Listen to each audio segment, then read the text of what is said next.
ये हिंदी का गद्य साहित्य इतिहास की बुक है, रामचंद्र तिवारी की बुक है।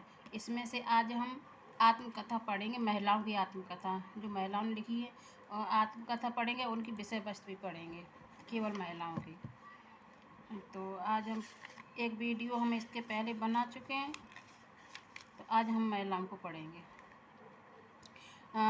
पिछले कुछ वर्षों में आत्मकथा लेखन की परंपरा में एक उल्लेखनीय बात यह हुई है कि अब महिला लेखिकाएं भी मुक्त मन से अपनी आत्मकथाएं लिखने लगी हैं। कालक्रम से देखा जाए तो दस्तक जिंदगी की 1990 ईस्वी और मोड़ जिंदगी का 1996 ईस्वी, इस दो खंडों में प्रकाशित प्रतिभा अग्रवाल की आत्मकथा सबसे पहले आती है। इसी क्रम से जो कहा नहीं गया 1996 ईस्वी, कुसुम अंसल लगता नहीं है दिल मेरा 1997 ईस्वी, कृष्णा अग्निहोत्री बूंद बावड़ी 1999 ईस्वी, पद्मा सचदेवा कुछ कही कुछ अनकही 2000 ईस्वी, शीला झुंझुनवाला लिखती हैं। और कस्तूरी कुंडल बसे 2002 ईस्वी, मैत्री पुष्पा लिखती हैं। हास्य 2005 रमणिका गुप्ता लिखती हैं। एक कहानी यह भी 2007 ईस्वी की मन्नू भंडारी लिखती हैं। अन्या से अनन्या 2007 प्रभा खेतान लिखती हैं। गुड़िया भीतर गुड़िया 2008 मैत्री पुष्पा लिखती हैं। पिंजरे की मैना चंद्र किरण सोने रेखा 2008 में लिखती हैं। और औरत 2010 में कृष्णा अग्निहोत्री लिखती हैं। आरो अवरो 2015 ईस्वी में डॉक्टर सुषमा बेदी लिखती हैं। जमाने में हम 2015 डॉक्टर निर्मला जैन लिखती हैं। आप उधरी 2015 रमणिका गुप्ता लिखती हैं। जो कहूँगी सच कहूँगी 2017 ईस्वी में कमल कुमार की आत्मकथा है। ये आत्मकथाएं प्रकाशित हुई हैं, ये महत्वपूर्ण आत्मकथाएं थी। अब दलित लेखकों की आत्मकथा, लेकिन इनको हम अभी नहीं पढ़ेंगे, अभी सिर्फ महिलाओं की पढ़ेंगे। और महिलाओं की कुछ अंदर विषय वस्तु दी हुई है, अब हम उनको विषय वस्तु पढ़ेंगे इनकी। तो यहाँ से शुरू होती है। महिला लेखिका में प्रतिभा अग्रवाल से हिंदी जगत उनके अनुवाद कार्य, नाट्य रूपांतर तथा निर्देश और अभिनय कला के नाते भली भांति परिचित हैं। दो खंडों में प्रकाशित अपनी आत्मकथा दिख रहा है साहब, क्लियर? हाँ ठीक। भारतीय परिवार से जुड़ी आप एक संस्कारशील और विदुषी रचनाकार हैं। दो खंडों में प्रकाशित आपकी आत्मकथा में व्यक्तिगत जीवन के दुख में मर्म क्षणों के चित्रों के साथ ही इन चित्रों में रंग भरने वाले अनेक साहित्यिक, गैर साहित्यिक व्यक्तियों एवं संस्थाओं की गतिविधियों से निर्मित सघन संश्लिष्ट सांस्कृतिक बिंबों की एक सूत्र श्रृंखला भी आद्योपान विद्यमान है। रचना की वस्तुनिष्ठता और भाषा के सहज ऋज प्रभाव ने इसे अतिरिक्त महत्व प्रदान किया है। कुसुम अंसल मुख्यतः कथा लेखिका के रूप में जानी जाती हैं। अब आई कुसुम अंसल। तो अपनी आत्मकथा लिखकर इन्होंने रचना की एक नई भूमि पर पैर रखा है। इसमें आपने अपने अनेक देशी विदेशी जीवन संदर्भों एवं अनुभवों के बीच व्यक्तिगत दुख दर्द को तो आकार दिया ही है, स्त्री होने मात्र की पीड़ा का इजहार भी किया है। इस अनुभव समृद्ध आत्मकथा में आपकी रचना यात्रा का मर्म भी रह रहकर कौंध जाता है। आपके अनुसार कुछ अनुभव ऐसे होते हैं जिन्हें बयान नहीं किया जाता, वह भीतर ही भीतर बुनते हैं। इन्हीं अनुभवों के आधार पर मैं अपने भीतर मनुष्य की संरचना, मानसिकता और फिर उसकी चेतना को जानने हेतु एक अनुसंधान करने में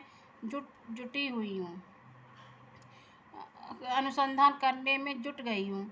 कहा जा सकता है कि लेखिका का संपूर्ण लेखन इसी अनुसंधान प्रक्रिया का प्रतिफल है। अब आएंगी कृष्णा अग्निहोत्री। कृष्णा अग्निहोत्री लिखती हैं, लगता नहीं दिल मेरा। ये प्रसिद्ध कथा लेखिका कृष्णा अग्निहोत्री को उनकी आत्मकथा लगता नहीं दिल मेरा से विशेष ख्याति प्राप्त हुई है। इसमें इन्होंने अपने जीवन के अच्छे बुरे अनुभवों को दो टूक शब्दों में साहस के साथ व्यक्त किया है। अपनी आत्मकथा के विषय में वे स्वयं कहती हैं, मैंने अपनी आप बीती को बिल्कुल तटस्थ मुद्रा के साथ अभिव्यक्त किया है। मेरे मरघट मधुबन नहीं बने, परंतु यहाँ जलती भावनाओं के सब जिंदगी की ओर खींच ले जाते हैं और एक प्रश्न उभरता है, हम क्यों नहीं मानव बने रह सकते? क्यों नहीं स्वयं मानव रहकर अन्य मानव की अस्मिता स्वीकार कर लेते हैं? हमें लगता है जब तक मनुष्य के भीतर का पशु जीवित है, यह प्रश्न इसी प्रकार पूछा जाता रहेगा।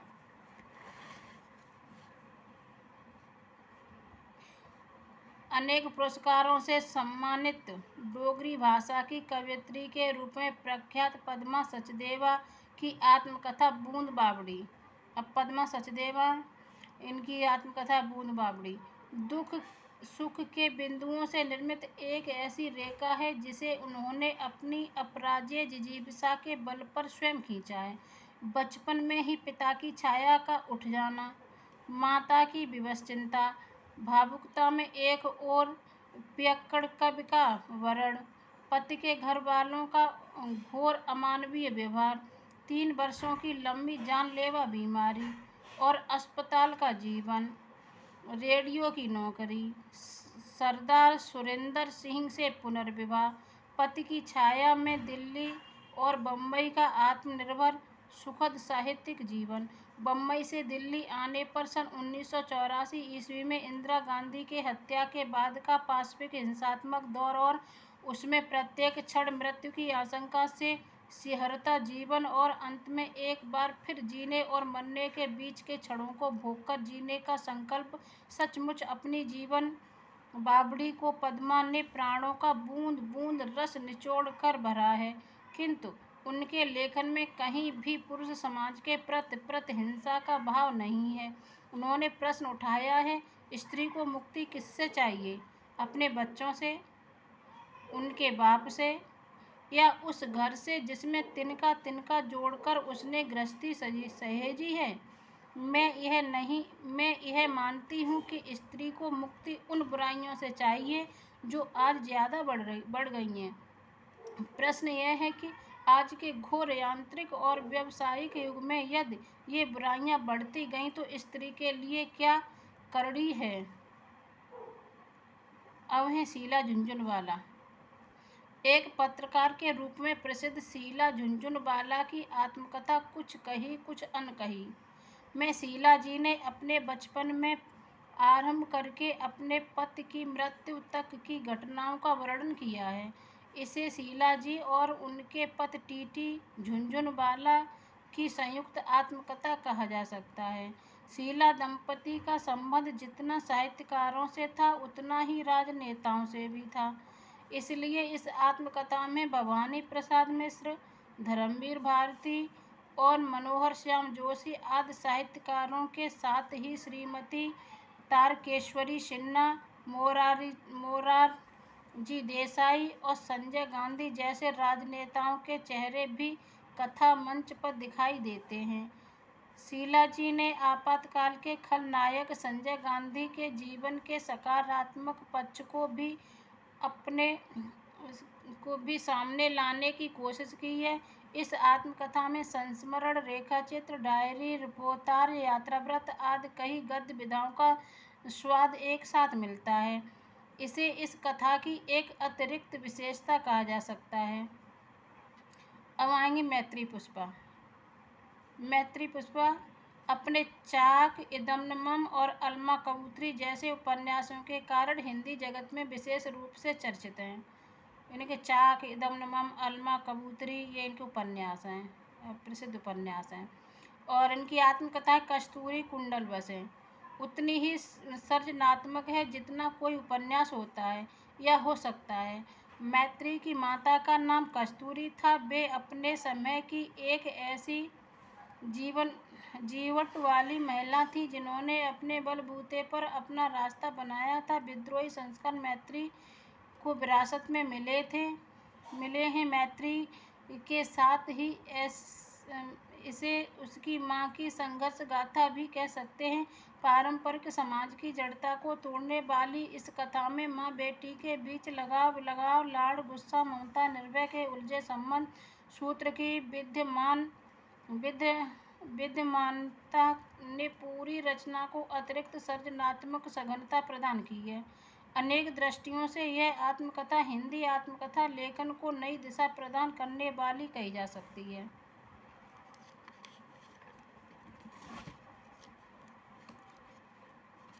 ज़माने में हम 2015 ईस्वी प्रख्यात आलोचक, हिंदी साहित्य की प्रथम महिला समीक्षक एवं दिल्ली विश्वविद्यालय की हिंदी विभाग की पूर्व आचार्य एवं अध्यक्ष डॉक्टर निर्मला जैन की आत्मकथा है। ज़माने में हम, निर्मला जैन, 2015। ये एक आलोचक हैं ये हिंदी की प्रथम महिला आलोचक। इस आत्मकथा के बहाने निर्मला जैन ने अपने बचपन की स्मृतियों को एक बार पुनः जीवित किया है। साथ ही दिल्ली विश्वविद्यालय के हिंदी विभाग की उठापटक की अंदरूनी कहानी को भी चित्रित किया है। निर्मला जी ने बड़ी बेबाकी और साहस के साथ अकादमी जगत की कड़वी सच्चाई को बयान किया है। भारत के विश्वविद्यालयों में लेक्चर, रीडर और प्रोफेसर बनने के लिए जिस जोड़ तोड़ और तिकड़म का सहारा लिया जाता है, उसका यथार्थ चित्रण इस आत्मकथा में हुआ है। इस आत्मकथा में उस शख्स की आप बीती है जिसने परंपरागत व्यावसायिक परिवार में पैदा होने के बावजूद अपनी प्रतिभा और प्रशासनिक कुशलता की बदौलत अकादमिक जगत में ऊंचा मुकाम हासिल किया और हिंदी समीक्षाओं को एक नया आयाम दिया है। दिल्ली शहर के साहित्यिक जीवन का भी लेखा जोखा इस आत्मकथा के माध्यम से हमारे सामने प्रस्तुत हुआ है। डॉक्टर तुलसीराम ये पुरुष हैं, ये दलित में आएंगे, दलित आत्मकथा पुरुषों की, लेकिन हमको नहीं पढ़ना, हमको सिर्फ महिला आत्मकथा पढ़ना है। ये सब दलित हैं। ये है रमणिका गुप्ता 1930 ईस्वी इनका जन्म होता है और 2019 में मृत्यु हो जाती। हाँ सही है, मृत्यु। रमणिका गुप्ता ने साहित्य की अनेक विधाओं में अपने को व्यक्त किया है। हाथ से 2005 में लिखती हैं। 2005 ईस्वी में इनकी आत्मकथाएं हैं और वे पटियाला के एक बड़े मिलिट्री ऑफिसर की बेटी हैं। वे अपनी जिंदगी अपने ढंग से जीना चाहती हैं। इसी के चलते राजपूत होकर भी उन्होंने गुप्त से विवाह किया और अंततः अपने पति से भी विद्रोह करके मजदूरों के जीवन संघर्ष में हाथ बांटती हैं।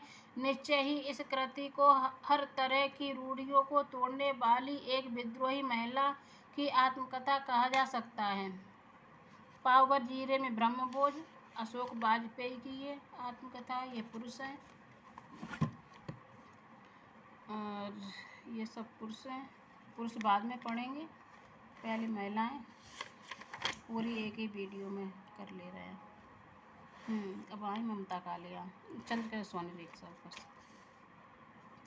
पिंजरे की मैना 2008 ईस्वी चंद्रकिरण सोनी रेखा की आत्मकथा है, जिसमें उन्होंने अपनी 75 साल के लेखन काल का बड़ी आत्मीयता के साथ चित्रण किया है। 1931 ईस्वी में 11 वर्ष की किशोरावस्था में दलित लड़के के विषय में लिखी रचना अछूत कलकत्ते के मासिक विजन नाम की पत्रिका में प्रकाशित हुई थी। यह उनकी कथा यात्रा का प्रथम सोपान था। आज़ादी से पूर्व स्त्रियों की स्वतंत्रता, उनका दाम्पत्य जीवन एवं शिक्षा की व्यवस्था की क्या दिशा थी, इसका बहुत ही मार्मिक चित्रण लेखिका ने इस आत्मकथा में किया है। साथ ही अपने संकालू पति कांतिचंद सोनी रेखा की अव्यावहारिकता, उग्रता और कठोरता की बड़े साहस के साथ उकेरा है। पत्नी के लिए लेखन का अवकाश प्राप्त करने की चिंता पति ने कभी नहीं की। मातृ पितृ विहीन चंद्रकिरण सोनी रेखा के विवाह की जिम्मेदारी बड़े भाई के कंधों पर थी। एक बार उनके मित्र मित्तल साहब विवाह का एक प्रस्ताव लेकर आए। उन्होंने 30-31 की उम्र वाले एक कवि हरिवंश राय बच्चन का जिक्र किया, जिनकी पहली पत्नी गुजर चुकी थी। भाई ने इस रिश्ते को अस्वीकार कर दिया। अपने दाम्पत्य जीवन का आकलन करते हुए चंद्रकिरण सोनी रेखा ने लिखा है, हमारे बीच कभी ऐसा तालमेल नहीं रहा जिसके परिणाम स्वरूप जिंदगी किन्हीं मायनों में शेक्सपियर त्रासदी बनकर रह गई। अपने बच्चों के हित में उन्होंने पति का परित्याग नहीं किया। ममता कालिया लिखती हैं, पिंजरे की मैना इनकी आत्मकथाएं। ममता कालिया ने पिंजरे की मैना को एक ऐसी सासी स्त्री ममता कालिया ने पिंजरे की मैना चंद्रकला सोने रेखा की है, तो सॉरी हमसे गलती हो गई। ममता कालिया ने पिंजरे की मैना को एक ऐसी साहसी स्त्री की शक्ति गाथा कहा है जिसने पुरुष के काम, क्रोध, मद, लोभ, मोह को अपने धैर्य और धृति से विजित किया। अगर पुरुष ने उसे पिंजरे में डाला तो वह पिंजरे समेत उड़ना सीख गई। सामाजिक दृष्टि, स्पष्टवादिता और सत्य कथन के कारण यह आत्मकथा मर्म स्पर्शी बन गई। चंद्रकिरण सोनेरेखा ही उपयुक्त आत्मकथा का शीर्षक पिंजरे की मैना हमारा ध्यान खींचता है कि इससे आधुनिक स्त्री की सामान्य स्थिति उजागर होती है। मैना संवेदनशील व्यक्ति का प्रतीक है और निस्सहायक के बावजूद वह अपनी बात कहने को विवश है। जोखिम, ये पुरुष आ गए। पानी बीच में प्यासी मित्र, ये भी पुरुष हैं, इधर भी पुरुष हैं, ये सब पुरुष हैं। फिर जीवनी शुरू हो जाती हैं, एक एक करके पढ़ेंगे। अब स्त्री यहीं पे बस इतनी स्त्रियों की विषय वस्तु थी और बस यहाँ पे स्टॉप करते हैं। अगर वीडियो पसंद आया हो तो चैनल को सब्सक्राइब करें इसी तरह के वीडियो पाने के लिए। प्रतिदिन वीडियो आपको मिलते रहेंगे। Thank you.